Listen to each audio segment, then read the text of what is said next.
this is it's Mental Podcast. Today we have a special session at Podfest Berlin. So we are doing a live recording. We actually have a room of audience. Yay! Make noise! Ooh! We totally have a live audience. We didn't play soundtrack here. So today we have a special edition. It's a panel talk. We about men's mental health. So it's a Chinese woman, me, leading 3 very diverse men talking about their mental issues. And without further ado, I'm going to let them introduce themselves. So let's introduce your name, what do you do, maybe how old are you, and your mental state now. Do a quick check-in. Yeah. I'm Shaurya. I'm from India. I am an artist, musician, and stand-up comedian. And I'm 18 years old. And I'm doing much better. I'm not like down and depressed, but not like the happiest either. Like a mid-ground, you know. My name is Justin. I'm from the United States, an African American, and I'm 32. I'm a stand-up comedian, coming from a career in online marketing for startups. And today I happen to feel pretty good. I've been taking vitamin D, but traditionally, I mean, I've dealt with waves of depression in my life, and also family members with other mental issues. And happy to be here to talk about it. And my name is Jöran. I am German, also 32 years old. I'm an urban designer and a podcaster. And I woke up extremely anxious today. Not exactly sure why. I have another show tomorrow. Maybe that's a contributing factor. I think that's the introduction, right? Yes. Wow, cool. So I'm also 32 years old. Wow. Are you born in 1990? Yeah, 1990. Which month? March. March. I mean April. And you, Justin? I'm born in March 1990, so What day? 14. 11. Oh. So I'm the eldest panel member. Oh, nice, man. Metal horse, right? Yeah. And the 18 years old is like, You guys are like double my age. What the hell? Yeah, you have a lot of jobs for an 18-year-old. Not gonna lie, that surprised me, but Cool. I woke up today feeling extremely depressed, and I had a very loud cry for 1 hour, and I start to write notes. If I die, who will inherit my dogs? So I think it's a good state to talk about mental health. I think it's a very humbling experience because I have this podcast. I also have a mental health festival, but working so close with mental health, still I have issues, and I feel okay. It's really something I cannot just take care of once. It's a lifelong maintenance. So the 3 gentlemen here, I thank you so much for being here. My first question, what I really wonder is that at least from the society I come from, men, they just they don't talk about their mental health. They just drink beer and then get hit by a car. So you guys, when is your starting point to realize, okay, you need to talk about it, you need to take care of it? Well, I guess people are looking at me, so I'll start. And for me, it kind of began, I think, when I first, I've had experiences with it, from having like divorced parents, from, having a dad who's a business guy working in investment banking, and then the economy shifting, and we go from having money to not having money and stuff. So all of those play a part, but I think where I really became conscious of it was, I think first beginning my adult life and like my first professional experiences, where I'm sitting at a desk all day, and there's just a lot of pressure to do that, something that wasn't natural to me before, and wanting to be really ambitious about what I'm doing. I'm stepping into this new career path, online marketing for startups and stuff, and I'm spending so much time at work and not enough time like really recuperating in the way that I need. And so I found myself feeling like a lot of pressure from stress, the kind of walls closing in, kind of like, not I'm skipping lunches and I'm skipping breaks and I'm just drinking a lot of caffeine. I'm not eating right. And these are the things that don't refuel your body to be able to sit at a desk for 8-10 hours. And so on the phone with my dad, I mentioned, this corporate business guy. He was able to explain to me this very simply that stress is a killer. And this is something that you need to be able to balance. And if it gets taken, too far, then this is something that could impact. It can manifest physically, mentally, and impact you in these kinds of ways. So, it's and it's something that's probably not going to go away as you get older. So you need to find these healthy ways to kind of maintain and, yeah. Thank you, Justin. Thank you for sharing. How about you, Shari? Yeah. I really have issues to Yeah. learn his name. I'm Yeah. sorry. No, I first realized it when I was a teenager. I often got bullied at school, and I didn't have a lot of friends around me. And I think, especially when you're 12, 13, 14 years old, you're still going through these hormonal changes, your puberty and everything, and you're still trying to figure out who you are, And that's the point in time where you're most insecure about yourself. And the bullying just adds on to it because you have so much self-doubt within you. And it just starts to take a toll on your mental health, and your eating patterns change, your sleeping patterns change. And all those, at that point, I just thought that I'm sad and this is the reason. But then later when I got to know, I diagnosed and I understood that these are symptoms of depression and symptoms of low mental health, and things that happen that through your teenage years, they carry on to your adulthood. And I think I'm facing that right now for different reasons. I think mental health isn't based on a circumstance. I think it's based on the external stimulus that you have, the kind of environment that you're in, and the way you receive it. For example, I wasn't even half as confident as I am right now when I was a teenager, and quite a sensitive guy. So a lot of things that people said to me, a lot of things that happened to me, I took very seriously, and I took it to heart. And I think that's one of the main reasons why it hurt me so much compared to if it would have happened to somebody who was more mentally tougher.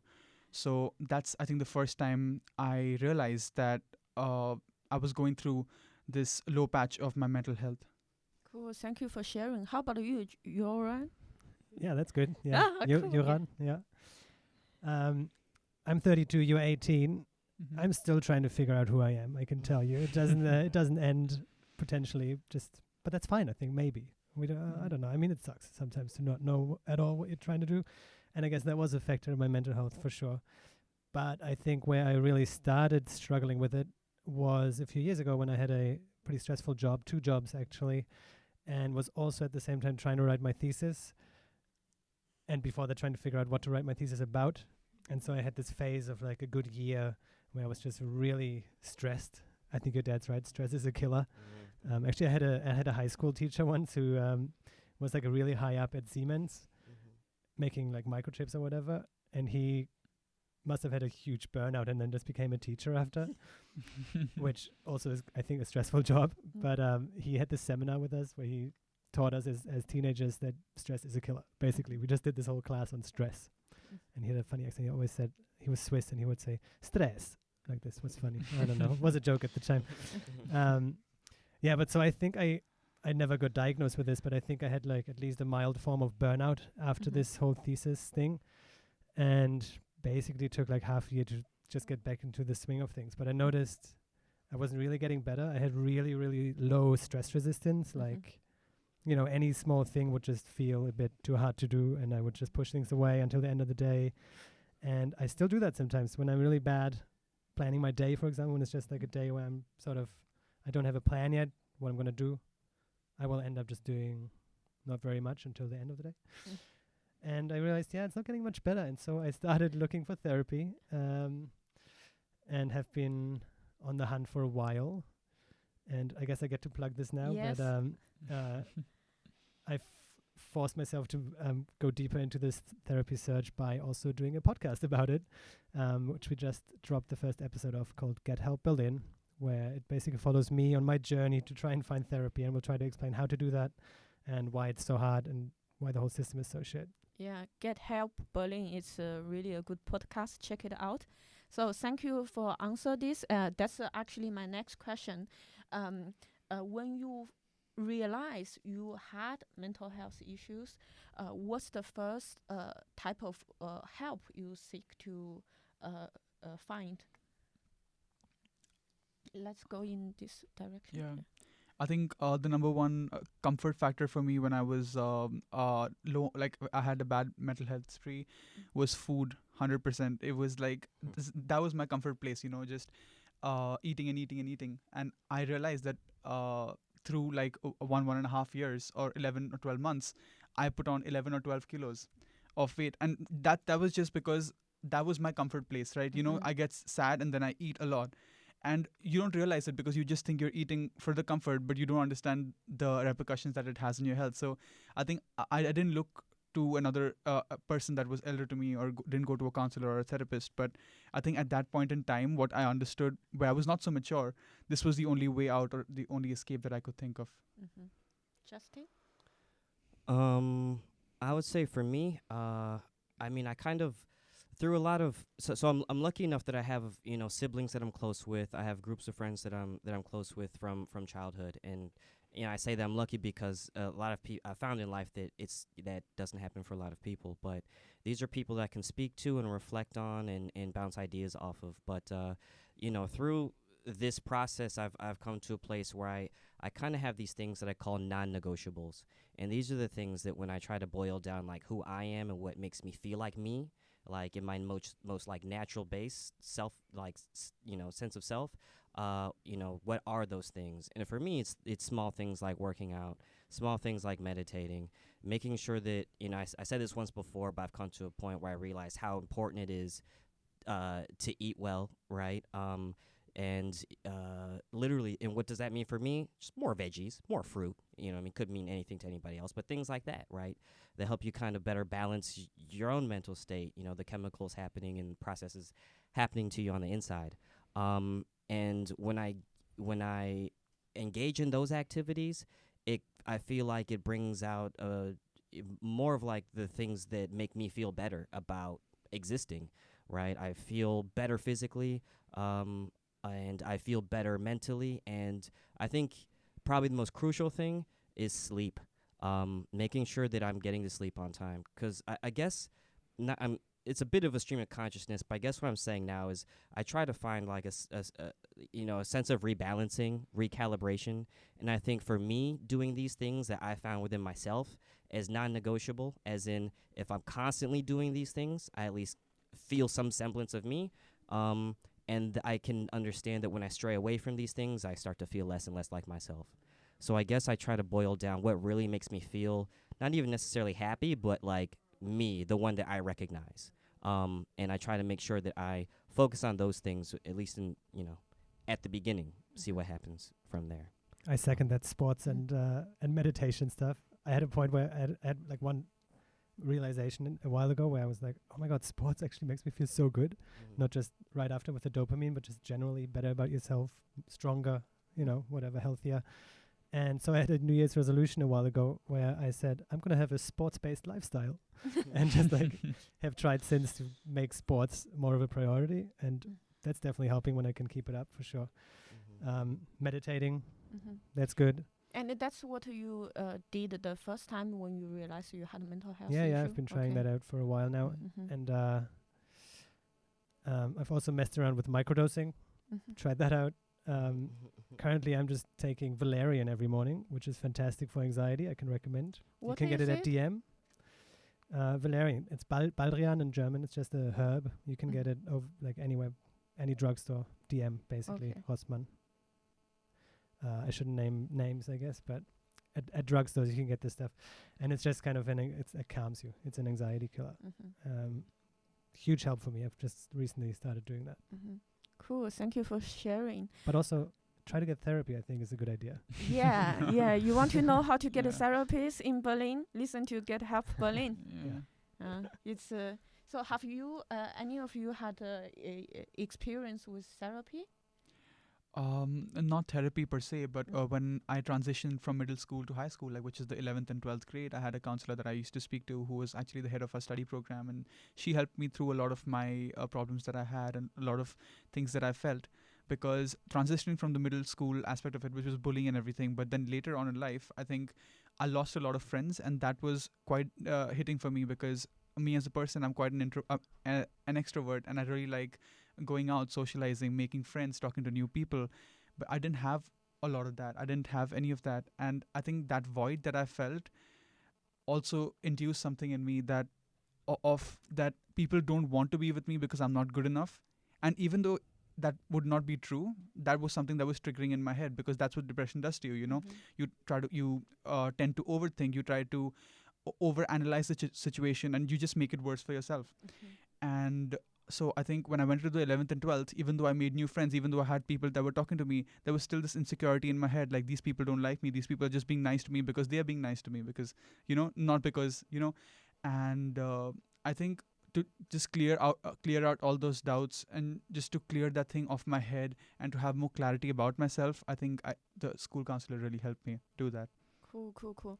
That's really good to know. Actually, I have something about that. When I was in junior high, around 12 years old, my school, they introduced the school counselor, and they came to my class and tell you, okay, it's safe to talk with them if you have issues, if you have weird thoughts. And I really realized, okay, I need help. I am going to talk with this counselor. And then the next thing I know, my friends told me that whatever you tell that counselor here, directly tell your your teacher, and they will tell your mother. There's no confidentiality. Although they promised, but there's none. So since then I really lost trust on this, at least in the Chinese context. Okay. Justin, how about you? So my I kind of had a kind of funny-ish weird experience with therapy the first time, and I haven't been back since. But I think this first experience kind of is the reason I haven't been back since.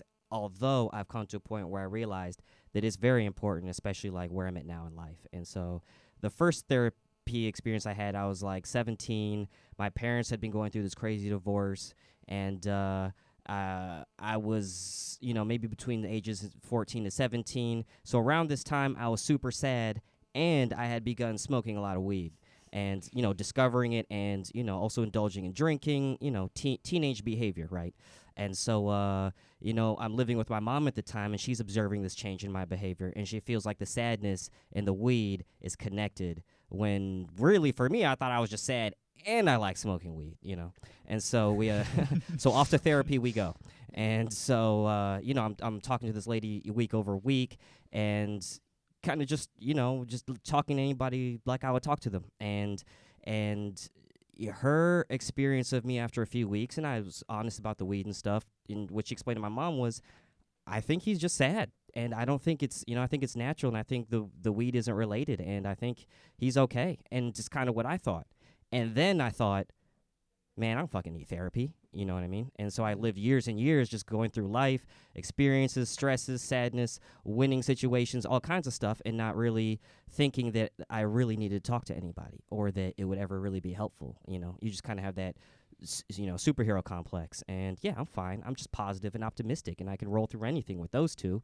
But now that I'm 32, and mental health is just so much more prevalent in our society, the awareness of it, and having gone through real life experiences from, anything from as light as just relationship issues to, job issues to, miscarriages that we've all, that I've been through, and a lot of people have experience with, that's just a personal thing that I wanted to put out there, that, there are real life situations that are happening. And maybe talking to your friends and family isn't quite enough to gain perspective on this kind of stuff. And so, yeah, just, throwing that out there to be vulnerable. But we can all list these experiences that we have, multiple of them. And so I say that to say it's, my first experience, I think, gave me a misguided idea about what to expect from therapy.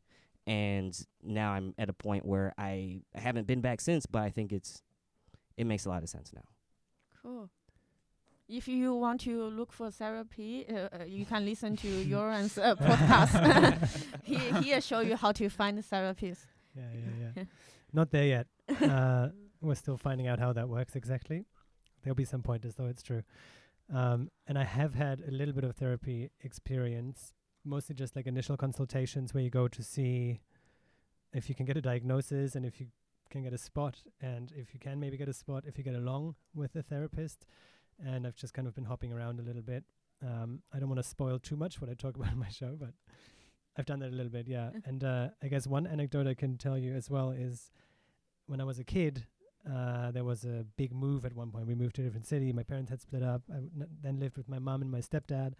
And I had these like anger issues a little bit. I would always explode at my mom. And she thought I was maybe just like under challenged at school. So she brought me to this child psychologist to do an IQ test. Wishful thinking.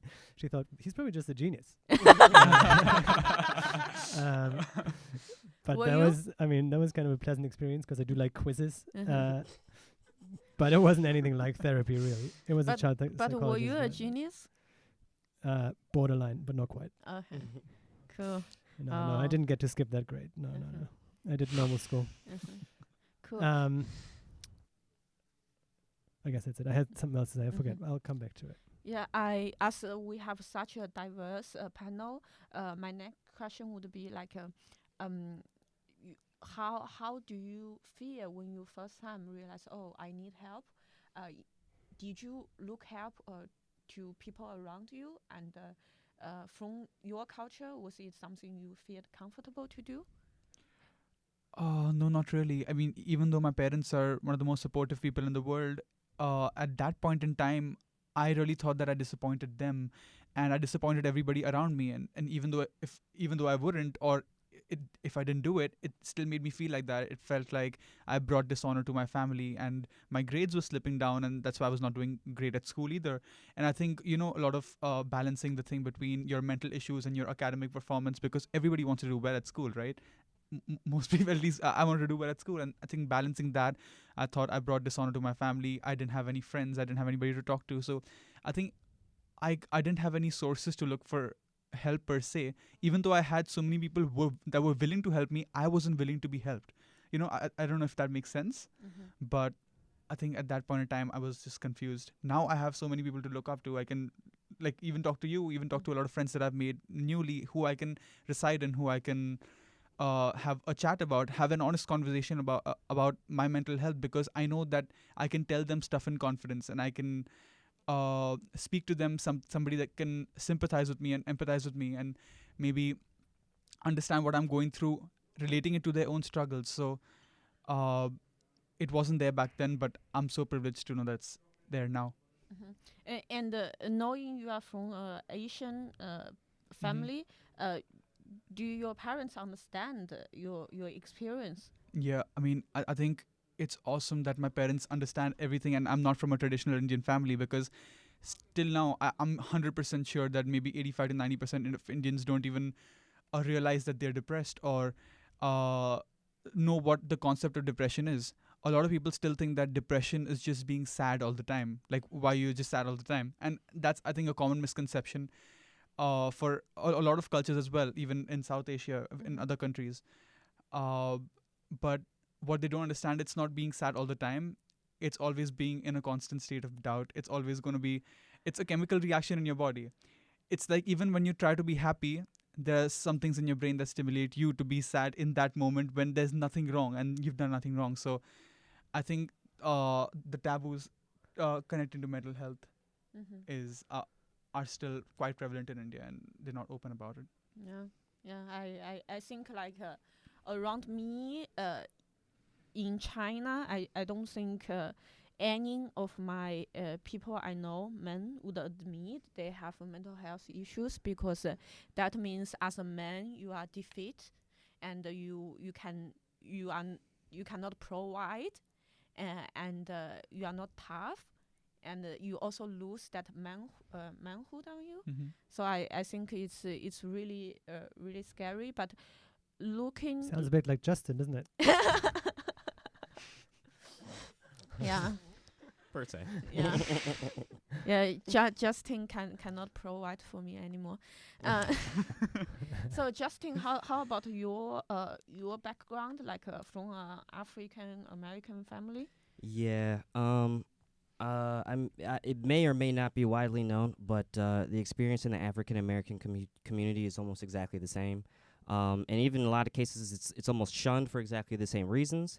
So not to harp on those, but personally, and again, in a privileged way, I was able to grow up in a family that actually did look at mental health and how to handle these issues. And so I do have, I would say, the culture around this in my family is kind of in between, because I have relatives who are diagnosed with bipolarism or schizophrenia who have, certain issues, but these are very severe issues. And then there are other people who we just kind of look at and be like, I think he's bipolar.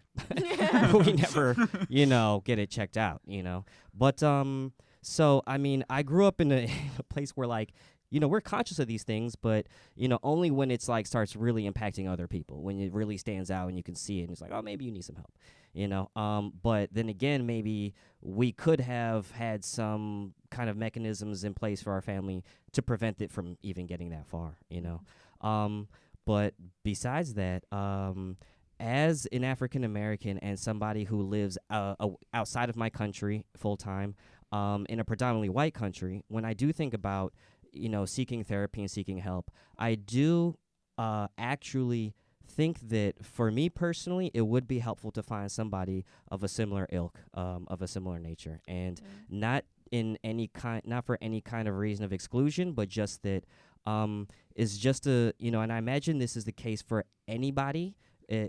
All therapy should be a case-by-case basis, but I imagine coming also from somewhere like India or China, it's helpful when people can not only see and empathize, but they can really viscerally feel the things that you're trying to explain to them and walk them through so that they can help you to find a solution.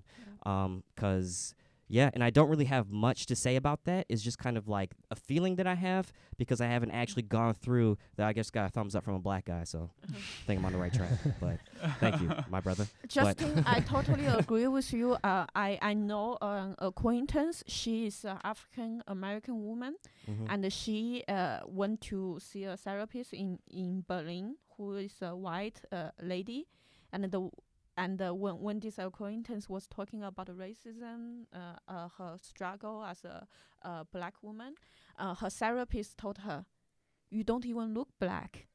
Oh my God. Yeah. Oh We my can unpack all of that on another podcast. So I think when you are depressed, you are suicidal, and finally get out of the bed, take a shower to see a therapist, that's the least thing you want to hear.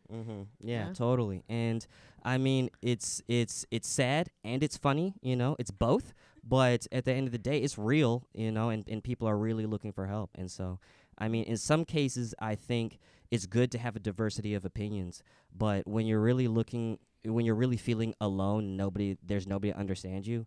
I think looking along those lines could be helpful. And I got a thumbs up. So. How about you, Jöran? I mean, I'm a white German guy in Germany, so presumably it's much easier for me to find therapy and go to therapy.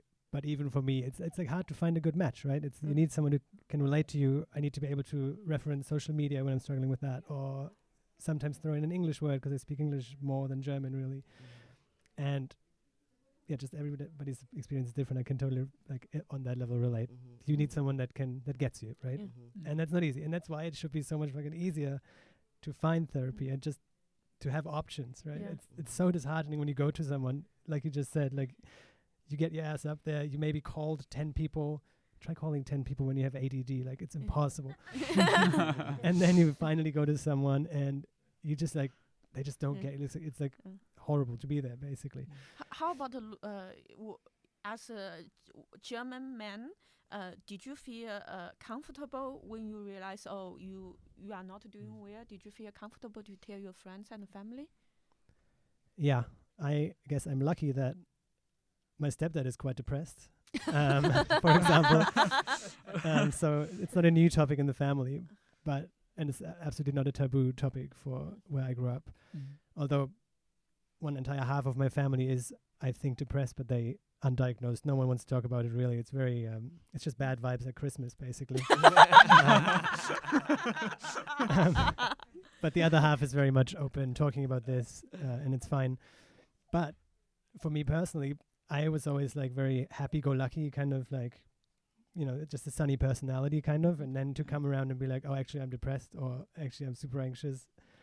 That's like a whole change of my personality, and that's kind of hard to get across sometimes, or like maybe scary to break to your parents, like, oh yeah, I'm not doing as well as you thought.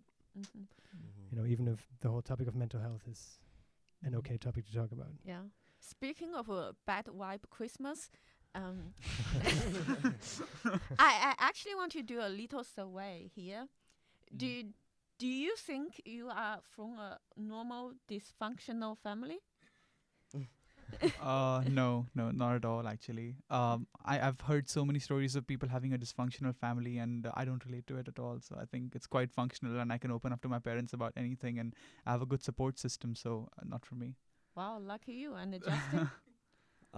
Yeah, I think I come from a big family, and I think similar to Jöran also said, like, there are segments of my family that are just kind of like, there's one segment of my family, like when one grandfather entered the gene pool, and all these guys are crazy. And I come from that one. Exactly. But the general family is pretty normal, but these descendants... It's always that grandpa, isn't it? Yeah, he just came in and, Yeah. I don't know what it was. But Yeah, speaking of grandparents, grandfather, I think as a German guy is the last thing you want to talk about. Oh my god. He's Hungarian. The bad one is Hungarian. He probably has lots of mental health issue to unpack. Absolutely, yeah. Yeah. Yeah, it's terrible. So growing up, because I am the only child, and I grew up a single parent family. I grew up with my mom. So for me, boys and men are just really far away, since I never know them. These very strange creatures. So I want to understand your perspective, like growing up as a guy, what mental health obstacles you have. For example, as a girl growing up, like I was beaten so many times, literally and metaphorically, because of my personality. Like, I talk too much, and they told me as a girl, when I was 5 years old, they told me if I talk so loud, I cannot find a husband. I was 5 years old. And because of the beauty standards, I had issues with eating disorders and all kinds of things. I think it's very gendered problems, gendered challenges. So I want to understand from your perspective, what kind of challenges you think is related to you being a boy or a man? Yeah. Can we curse on this one? So I did already do that. Yeah. So when I was 12, 13, 14 years old, and people are going through puberty, there's so many hormonal changes, as I said, and you're still trying to figure out who you are. I was told that I have a lot of feminine features, and that's why, because of my peers, like a translation from Hindi, I was called a faggot.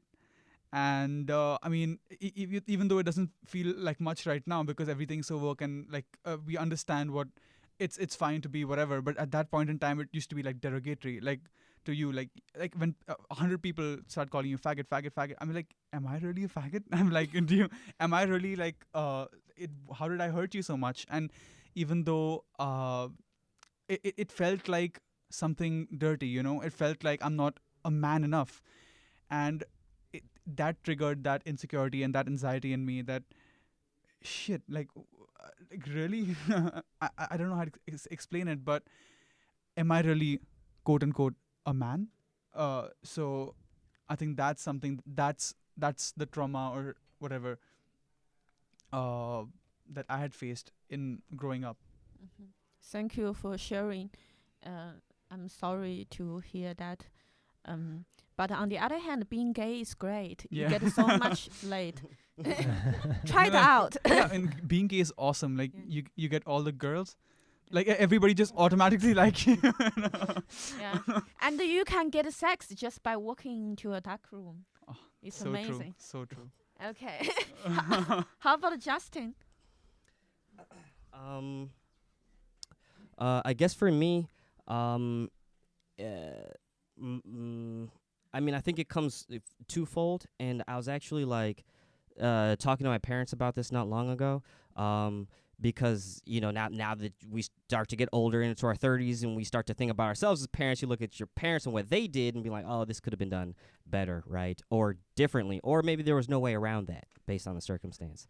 And so for one, in my childhood growing up, I went to from kindergarten to high school, all male prep school, dress code, jacket, tie, pants, kind of like these, and hard shoes, black or brown shoes, right? Button-up shirt. And so, and I have two brothers, right? Most of my cousins are male, right? The only woman in my family was like my mom and my dog.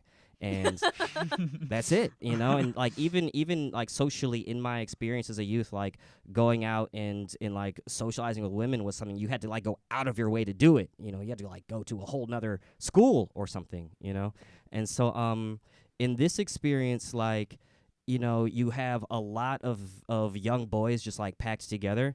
And yeah, I'm a black kid. I'm from the suburbs. I went to predominantly white school. So I had a lot of identity issues because, black kids would look at me and be like, why you talk like that? Why you talk white? And then white kids would be like, yeah, why do you talk white? And I'm like, am I, I'm trying to figure out like, who am I? Like, culturally and such. When I hang out with my cousins, it's a different thing. When I hang out with family, there's a profound sense of blackness that I have. But I'm getting all this external stimuli that's questioning all of this. And similar to Shaurya, it's like, so who am I really? I ended up going to an HBCU, which in the United States is a historically black college or university. And it's a long story, but they have this, historical importance of educating African Americans, helping them, kind of like curtail and hone and like understand their sense of like Afrocentrism and their place in this country, blah, blah, blah. But when I would tell people like, hey, I'm going to a black school, they'd be like, why? You're not even black. This kind of stuff. And so it was, hear people from around the corner. I'm talking to my friends, and, some kids around the corner like, maybe I say something to my friends like, hey, what are you doing this weekend? And they're around the corner like, hey, what are you doing this weekend? Why do you talk like that? And I'm like, okay, whatever, right? So there are these issues, right?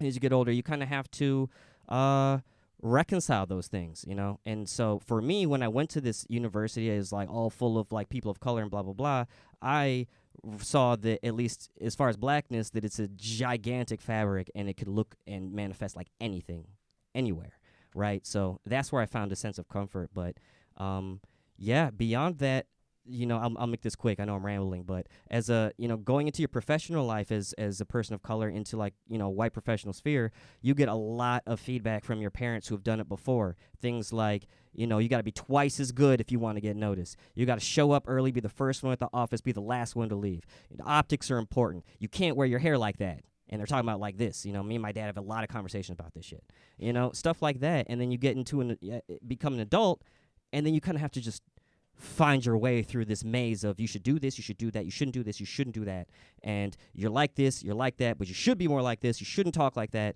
and you kind of just have to, of all these, all the noise, kind of just chisel your way to find like, okay, who am I going to be?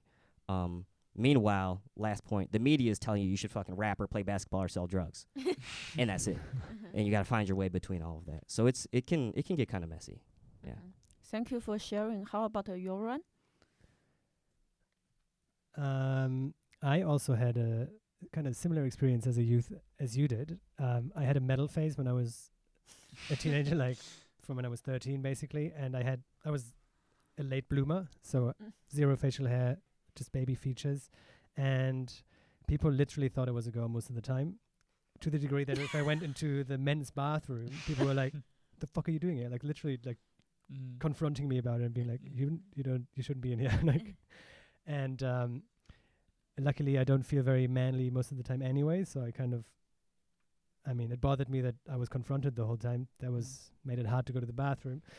But generally being read as not 100% male was fine and is fine.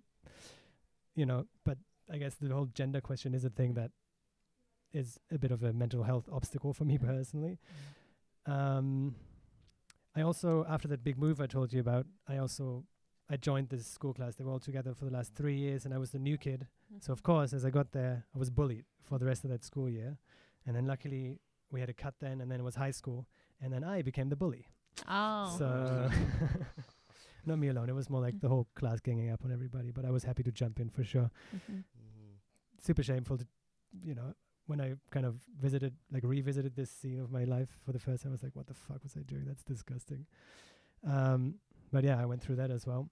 But I think, there's just more systemic issues that make me struggle, like capitalism and the expectations of like delivering shit all the time and just being productive, and climate change is a big one. You sound so Berlin. Capitalism and the climate Oh, change. do people like capitalism elsewhere? Okay.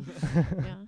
Thank you for sharing. We are at a live podcast recording, so we actually have a few women in this room, and I want you to do a quick survey. So please give me a cheer if you have encountered or dated a man who's emotionally repressed. Woo! Yeah. I want to share this story. Like I had a breakup like half a year ago. So my partner, we are together for 4 years, and he came back.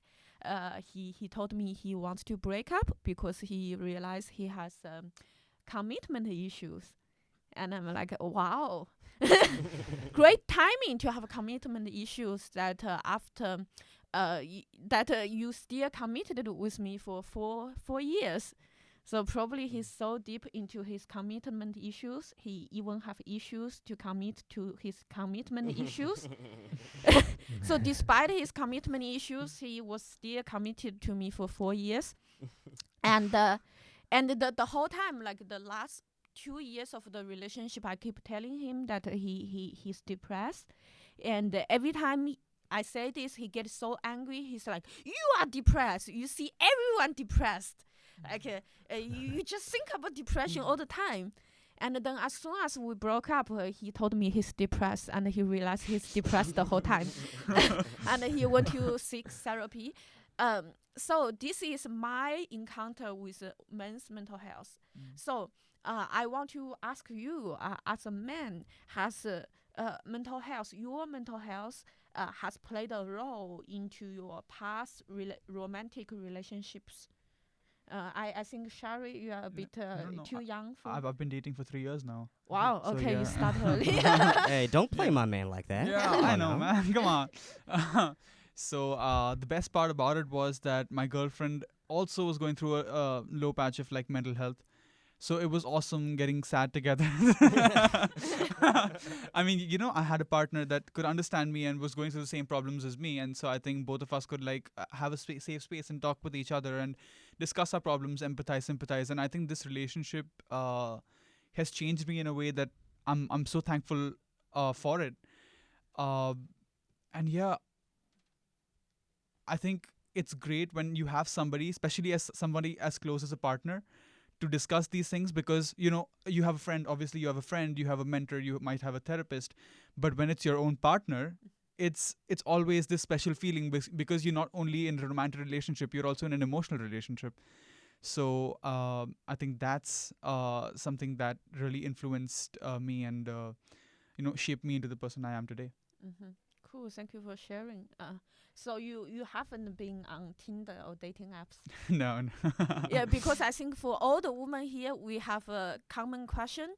Why those guys on dating apps are so fucked up? Why I keep encounter psychopaths and weirdos? Oh, you want to answer? Oh. Well, as the representative. Well, do you want to like a speculative answer or like? No. Okay. Yeah, I you didn't. can if you. Would you want. like to Would you like me to mansplain this for you? Yeah. In my experience, yeah, there's particularly one relationship to me that I've had that stands out as like I did not show up as the person that I should have, not even should have, that I knew I was on the inside.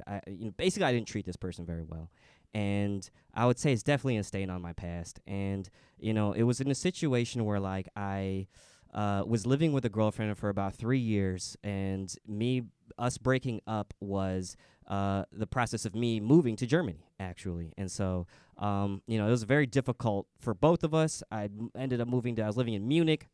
I'm living in Munich. And, this is like almost immediately after the relationship, in retrospect, what I would analyze this to be is I was in a very hurt place and started dating somebody who wasn't in a hurt place, and just my patterns of behavior were just not very cool, just constantly late, not appreciative of this person's time, things like that. And, when this relationship ended, it ended with me as an asshole, and that was something that I was not used to. And, I blamed this person a lot for it, and a lot of self-reflection and a lot of time and other relationships showed me that actually it was really me. I was the one, and it was really because I was coming from a hurt place and suddenly a new place. I don't know a single soul in this entire continent, and I'm lonely, and it just manifested in just selfish decisions. And, similar to you, like you said about the bully phase, like it was a phase for me that I don't look back in with like happiness, but it was definitely something that contributed to a lot of growth in the future, like a way of being that I would no longer want to be. Did you talk with her afterwards? No, I'm blocked on all platforms. Did you try LinkedIn? Actually, we're friends on LinkedIn, but she hasn't updated it in years. So. Okay, Yeah. okay. Hope one day you can. I would love to speak to this person one day if I got the opportunity. And there's a lot that I would say. I've thought about it for a long time. Mm-hmm. And so if I got the chance, if you're listening to this, I'm sorry. Cool. Yeah. Thank you for being open. How about Jöran? I'm in a relationship right now that I've been in for 7 years or so.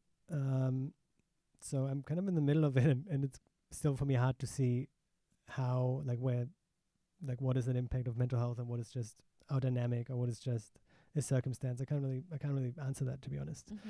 Mm-hmm. Still in the process of figuring that out for sure. Mm-hmm. I had an experience. It was my very first relationship. And looking back, I think he was definitely depressed.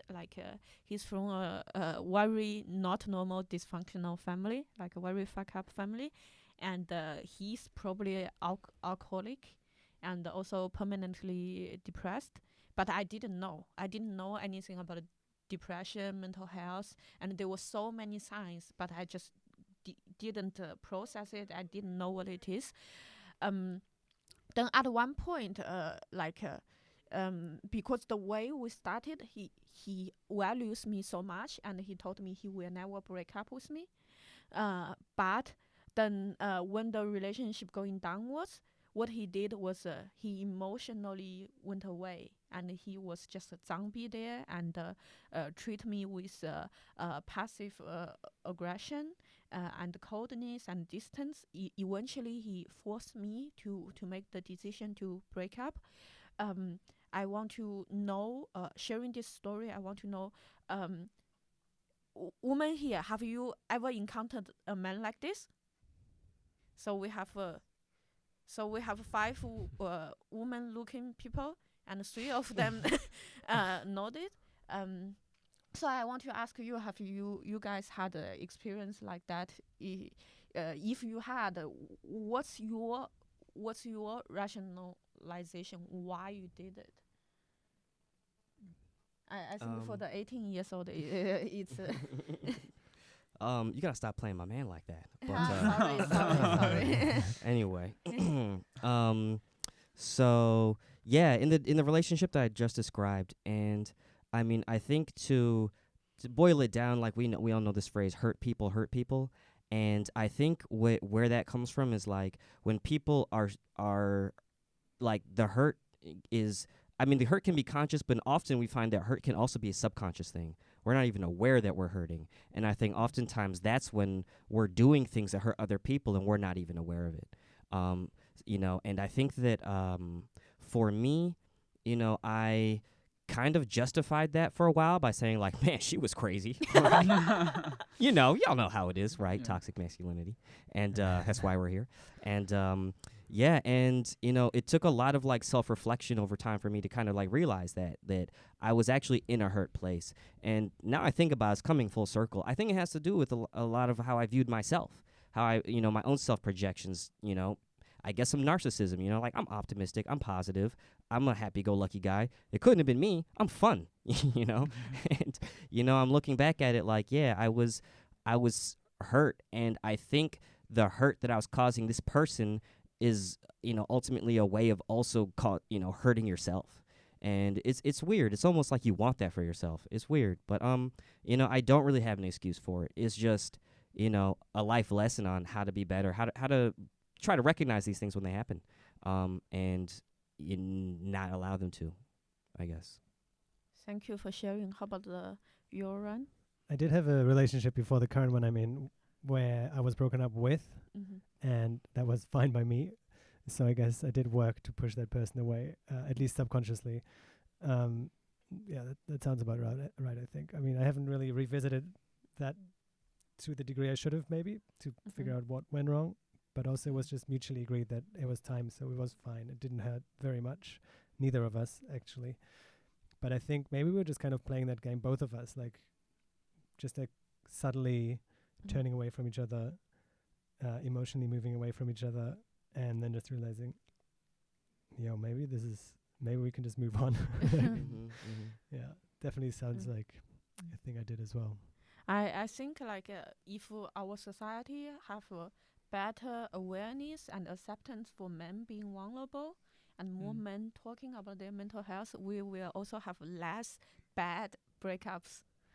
Yeah, for women. Fair enough, because I think a lot of men tend to underreport their symptoms of depression. For example, a lot of men, especially if you talk in like Indian terms, for example, men in India, they don't want to open up about why they're sad or why they're down because they look down upon. It's like I think I'm not doing so. What a pussy! Like it's they're always ridiculed for it. So it's like their thought process would be like, instead of opening up and being vulnerable about my feelings, I should just clam up and shut up. And that's not something that we need. We need more and more men to open up. And because more they open up, the more help they can receive, the more people can reach out to them. And it'll be better for everybody, because mental health is a serious thing that a lot of people don't understand.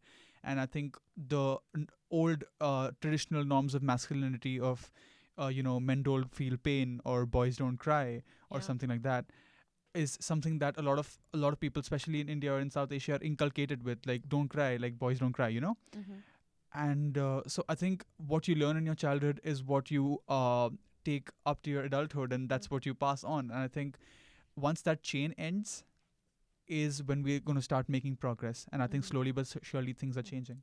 Yeah, cool. Thank you so much for the sharing. We talked about a lot, and at the end, I want to ask a few simpler questions. So, first is how to realize you need help. I think it's a simple question, but I will share it later. That I made a realization that I'm depressed for the past 5 months.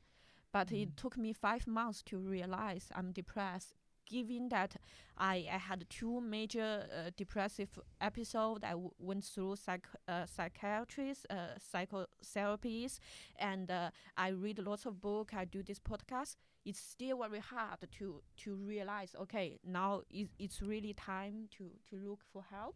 So for the audience the people who listen to this podcast, could you share a few simple like signs that how do you know, okay, I might be not in a good mental space? I think my reason for primarily not being happy or being down and depressed was because of the things that people said to me. For example, not just the bullying part, even later in life, if I'm just a very sensitive person, and even if anybody says something to me, even in banter, I might feel a little bad, like it would be like, that hurt, But I think I've tried to segregate these two kinds of people that have significance in your life and people that don't have significance in your life. A lot of people can say a lot of things, like a lot of people can holler at me even when I'm on stage, even if I get heckled.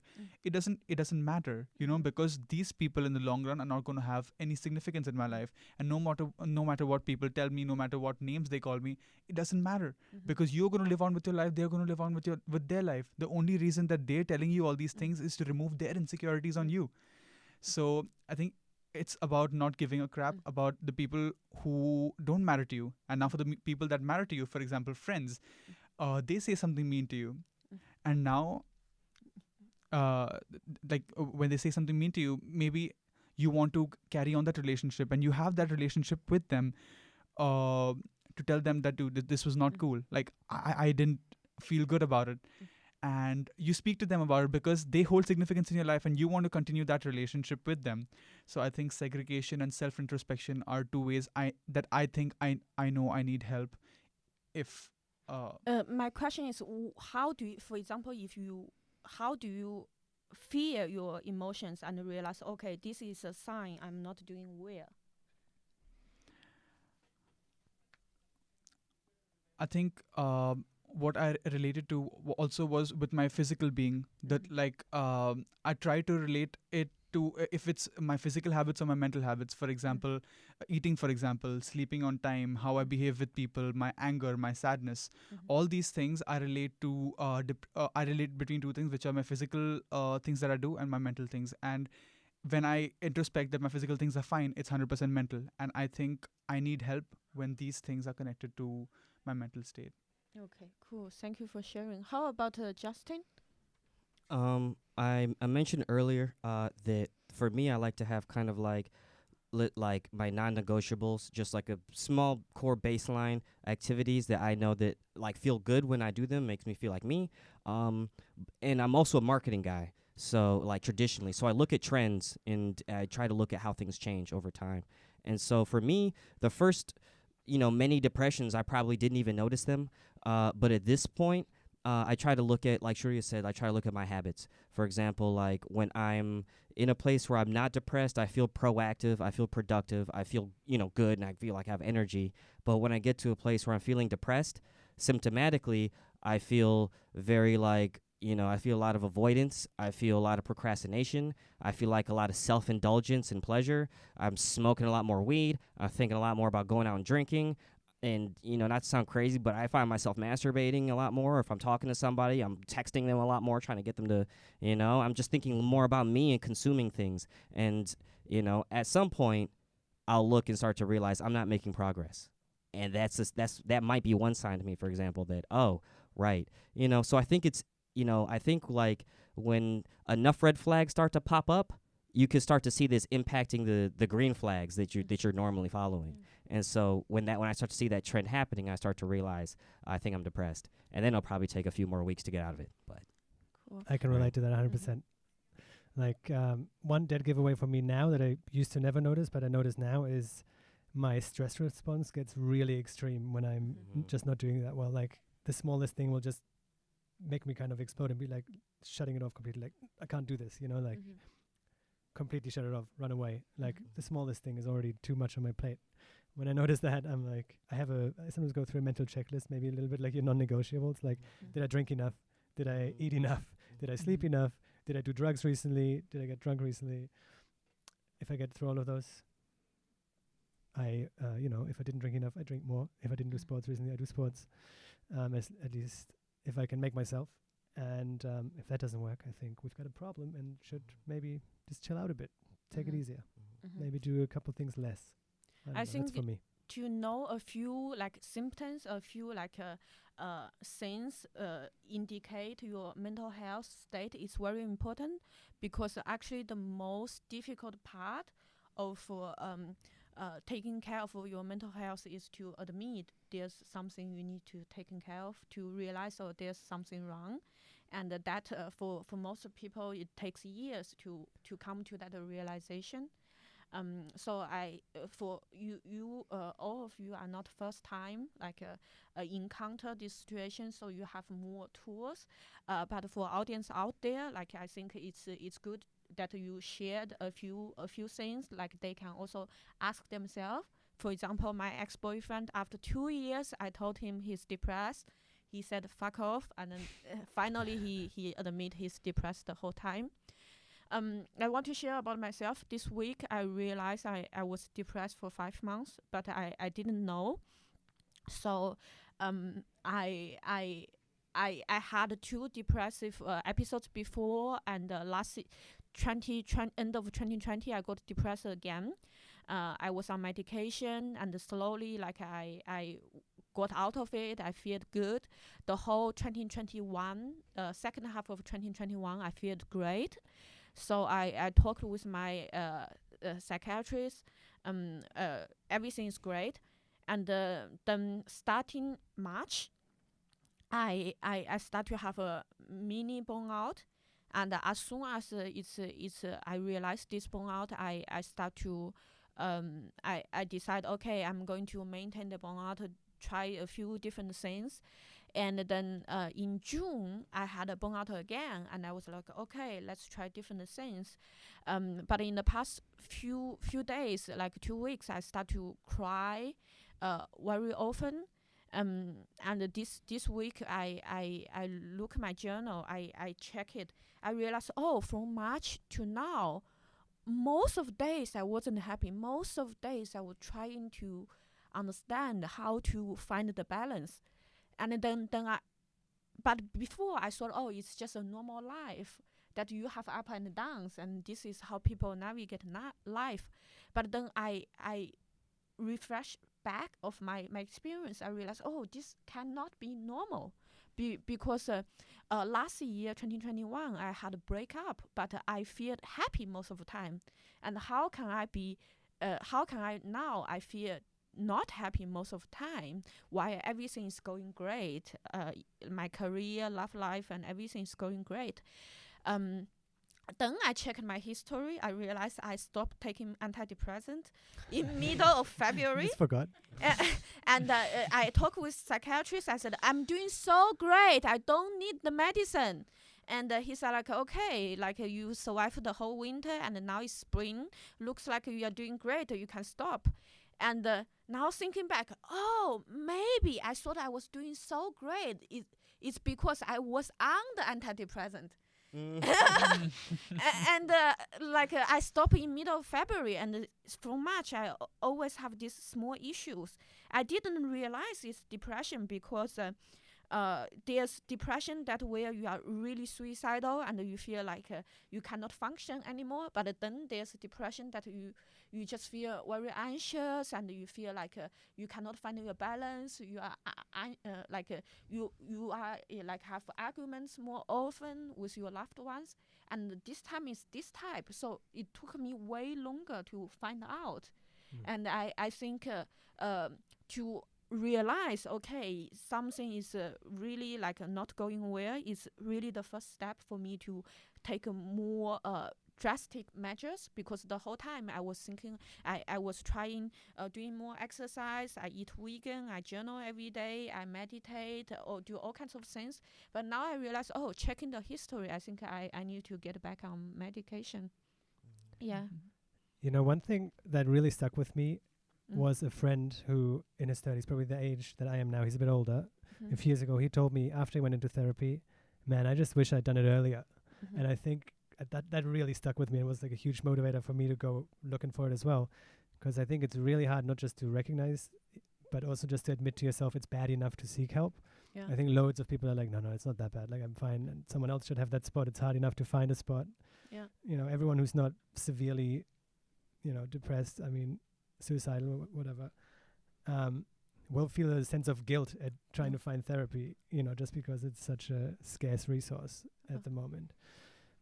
But let my friend ring in your ears. I wish I'd done it earlier. Just go try and do it. And it's not impossible. Yeah. Cool. We are at the end of the podcast.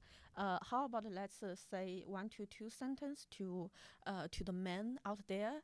What tips or advice you want to give to them? I will start. Okay. I guess I just did mine already. Go look for help. Don't be a bad Tinder date. Don't take things that people take. Don't take blah. Don't take people too seriously who don't matter to you. Listen to the people who you connect with, and if you need help, please get it. Please get it, and never always open up. Never keep it inside you because it just makes it worse. I think I would say, yeah, definitely reflect on your feelings and try to know when you're projecting your bullshit on other people and vice versa, because you might be doing that. And don't believe the hype. Just be you, man. Just be you. I guess I already did mine, right? Don't wait. I wish I'd done it earlier. Okay, cool. Don't wait. Go find help. And if you don't know how to find help, listen to the podcast Get Help Berlin. They will show you how to get help. And thank you so much for everyone being here. Thanks for having us. Ooh. Glad to be